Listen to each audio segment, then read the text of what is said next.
Ebyo nga bikyali bityo enkuba ebaddemu ensoke enoonye ebintu bya bukadde ku kyalo 8 mu ggombolola y'ebbanda esangibwa e Namayingo.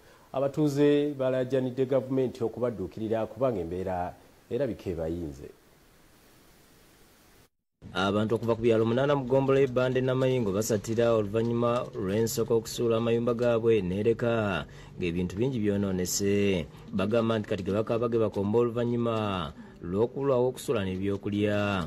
Eyonoonye mufaliso gwange byonna amabaati ago buli kintu kyagiire masuuka bitebe buli kimu nzirako kyakukozesa nsula ku luyaabwe. Tindi kusaba gavumenti enambe ku buyambe ninge mukundi wazito kyokka nafunye obulumi bweno bw'amaanyi. Abantu betwogeddeko nabo bategeeza nti babadde waka waabwe nga bakola emirimu egy'enjawulo ne balaba omukka nga guva mu nnyanja Nalubaale wabula nga muli mu kibyaga eyajja ku mayumba gaabwe amabaati, obusolya, okutwala ebintu eby'omu nnyumba, okwonoona ebirala omuli emmere, emiti n'ebirala bingi.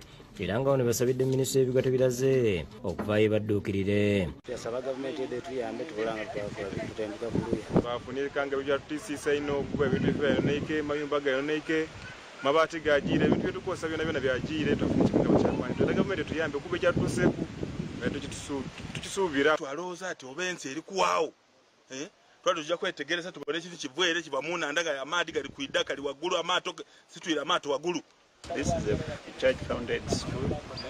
It has been doing well, but all of a sudden when we were just open, a storm came abruptly and swept most of our buildings. Ronald Sanya, ssentebe wa disitulikiti Namayingo, agambye nti abantu okuva ku byalo 8 mu ggombolola y'ebbanda bakoseddwa kati tebalina wa kusula.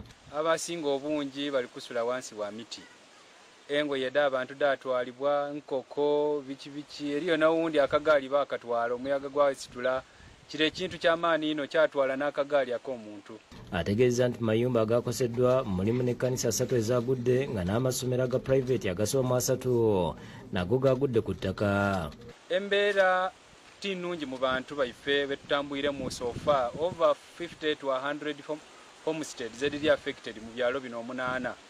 Kenneth Wandera, ssentebe w'eggombolola y'ebbanda wamu ne Musa Omolo, district councillor w'ebbanda era nga speaker wa district Namayingo, bagambye nti amaka agawerako tegalina miti nga ge gasinze okukosebwa obula nabo beegasse ku batuuze ne ssentebe okusaba obuyambi. Ffe ng'eggombolola tetulina obusobozi obusobola kubayamba, n'olwekyo tuze ng'abakulembeze ba disitulikiti tumale tuwandiike ripooti tusabe obuyambi okuva mu ofiisi ya Prime Minister.